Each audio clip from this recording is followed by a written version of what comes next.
Hello students, welcome in physics class. Today we will start remaining part of atomic physics and today's topic is Rutherford model. यानी हम Rutherford model पढ़ रहे थे और उसके अंदर हमने कंक्लूजन्स देख लिए थे। अब रदरफोर्ड मॉडल में क्या बताया गया ये देखते हैं। On the basis of conclusion of alpha particle give the model of atomic structure. Atomic structure के बारे में रदरफोर्ड ने बताया। क्या क्या बताया? फर्स्ट क्या बताया उन्होंने कि entire mass and entire positive charge of an atom is situated in a small region of radius 10 to power minus 15 meter. This region is called a nucleus. कि जितना भी चार्ज है, पॉजिटिव चार्ज और जितना भी मास है वो एक छोटे से जो पोर्शन है उसके अंदर रहता है। उसकी रेडियस कितनी होती है? 10 टू पावर माइनस 15 मीटर। और उस रीजन को हम क्या बोलते हैं? न्यूक्लियस। यानी सारा पॉजिटिव चार्ज और सारा मास न्यूक्लियस के अंदर है। दूसरी चीज क्या बताई? Around the nucleus, electron are distributed in hollow sphere of radius 10 to power minus 10 meter. यानी जो न्यूक्लियस है उसके सराउंडिंग एक होलो स्फीयर के अंदर इलेक्ट्रॉन्स क्या करते हैं? 10 टू पावर माइनस 10 मीटर की रेडियस के अंदर डिस्ट्रीब्यूट रहते हैं। और total negative charge of electron is equals to total positive charge in the nucleus. कि जो टोटल नेगेटिव चार्ज होता है वो किसके बराबर होता है? कि जितना न्यूक्लियस में पॉजिटिव चार्ज है उसके बराबर हो। थर्ड बता रखा है electron having negative charge and attracted by positive charge of nucleus so they should fall in nucleus due to attractive force. To solve this Rutherford told electron are not stationary but revolve around nucleus in orbit similar to planets revolving around sun. This model is also called planetary model. यानी electron के ऊपर कौन सा charge होता है? Negative charge होता है। अब न्यूक्लियस के अंदर कौन सा चार्ज है? Positive charge. तो पॉजिटिव नेगेटिव को अट्रैक्ट करेगा और जो इलेक्ट्रॉन है वो कहाँ जाकर गिर जाएगा? न्यूक्लियस। तो इसको सॉल्व करने के लिए रदरफोर्ड ने ये बताया कि इलेक्ट्रॉन जो होते हैं ना वो स्टेशनरी नहीं रहते। इलेक्ट्रॉन क्या करते हैं? उस न्यूक्लियस में रिवॉल्व करते रहते हैं, उस न्यूक्लियस के अंदर चक्कर लगाते रहते हैं, जिस तरह से प्लेनेट लगाते हैं किसके सराउंडिंग? सन के सराउंडिंग। इस कंडीशन में जब इलेक्ट्रॉन इस तरह से, देखिए ये एक स्ट्रक्चर लिया अपने एटम का, इसमें इलेक्ट्रॉन क्या करते हैं? डिफरेंट ऑर्बिट्स में क्या कर रहे हैं? रिवॉल्व कर रहे हैं। जो न्यूक्लियस है उसके ऊपर कितना चार्ज होता है? Plus Z. और न्यूक्लियस के ऊपर अगर जेड चार्ज हो गया तो इलेक्ट्रॉन के ऊपर अपन मानते हैं कि कितना चार्ज होता है हमारे पास? इलेक्ट्रॉन के ऊपर ई चार्ज होता है। अब इलेक्ट्रॉन की जो पॉजिटिव चार्ज है इलेक्ट्रॉन को अट्रैक्ट करेगा, लेकिन ये बताया कि ये क्या नहीं होते? इलेक्ट्रॉन स्टेशनरी कंडीशन में नहीं होते। क्या करते रहते हैं? रिवॉल्व करते रहते हैं। इस कंडीशन में यहाँ पर दो फोर्सेस लगते हैं। एक तो जो सेंटर से इसे बांधे रखता है, सेंट्रिपिटल फोर्स क्या होता है? mv²/r।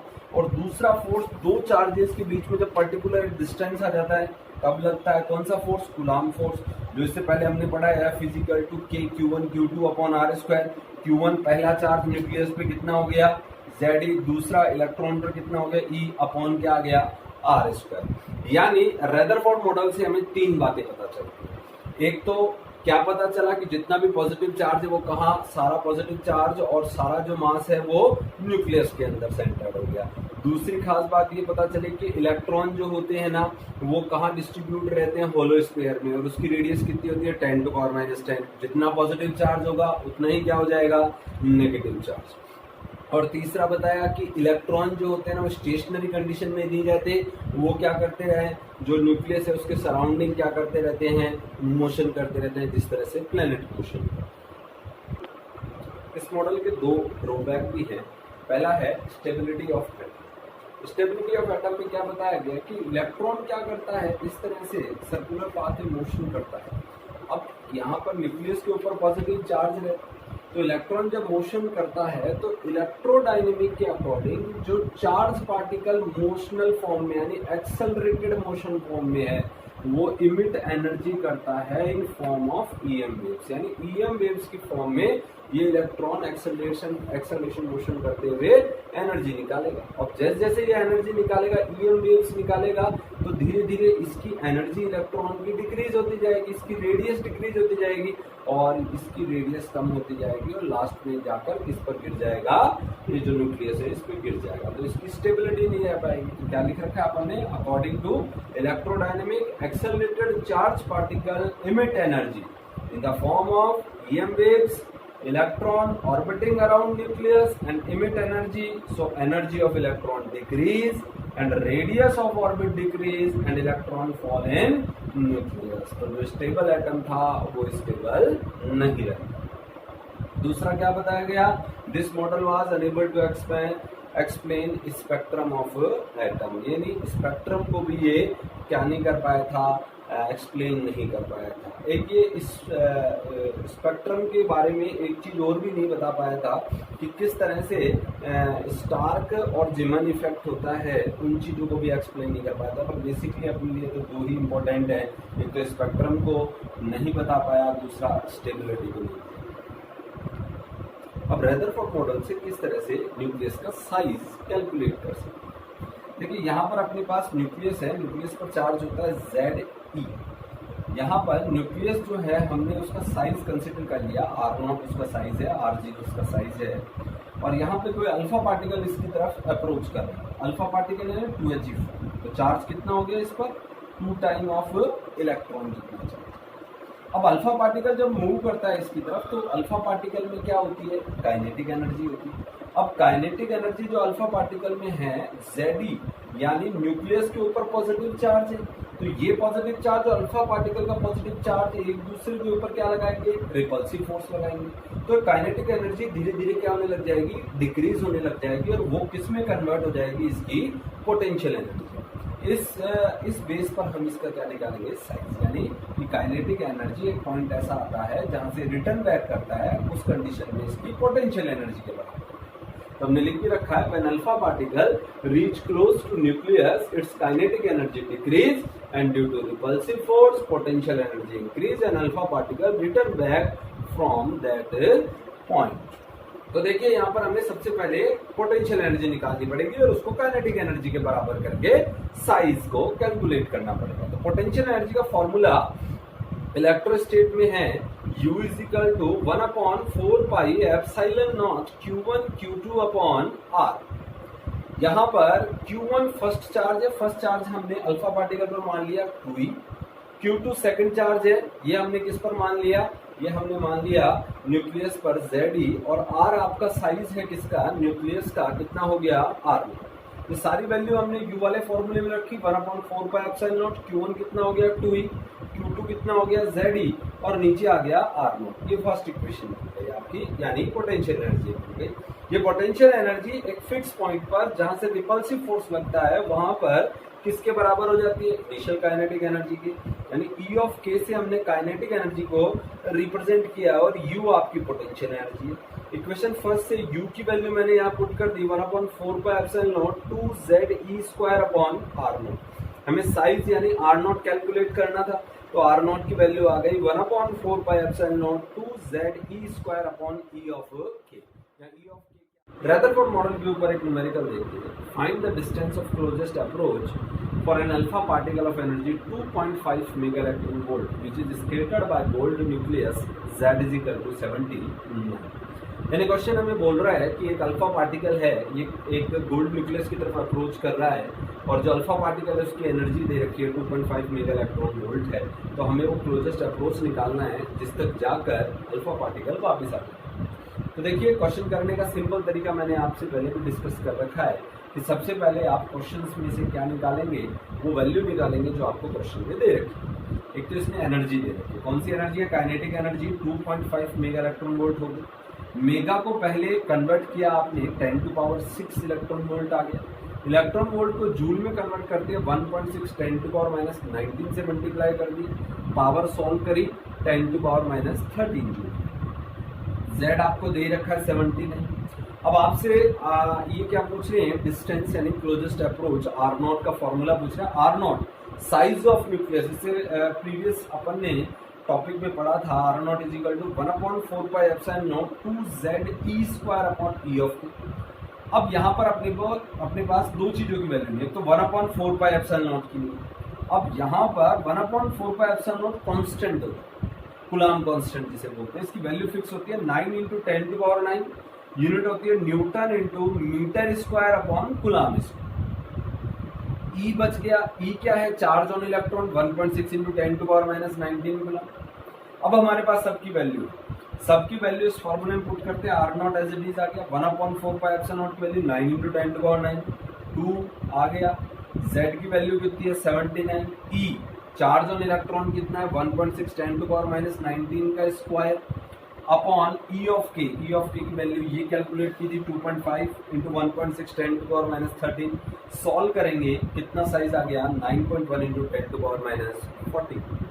के बाद एक नोट भी है, Bohr rectify the drawback of Rutherford atomic model and suggested following two modification। यानी रदरफोर्ड मॉडल के अंदर कुछ ड्रॉबैक्स रह गए, जैसे स्टेबिलिटी का हुआ, स्पेक्ट्रम को एक्सप्लेन नहीं कर पाए थे। ऐसे ड्रॉबैक को रेक्टिफाई किया किसने, बोर ने, और उसने दो मॉडिफिकेशन किए किस मॉडल में, रदरफोर्ड मॉडल। पहला मॉडिफिकेशन क्या किया, Bohr quantize the orbit of electron according to him electron can revolve only in those stationary orbit for which angular momentum is equal to integral multiple of h upon 2π। यानी bore ने ये बताया कि electron जो होते हैं ना वो उन्हीं स्टेशनरी ऑर्बिट में रिवॉल्व कर सकते हैं जिनका एंगुलर मोमेंटम जो होता है ना वो h अपॉन 2π के इंटीग्रल मल्टीपल के बराबर होता है। दूसरा क्या आया, while orbiting in stationary orbit electron do not emit energy and stability of atom remain maintained। electron get definite amount of energy, it undergoes transition to higher energy state, and when electron undergo transition to lower state then radiate energy is emitted।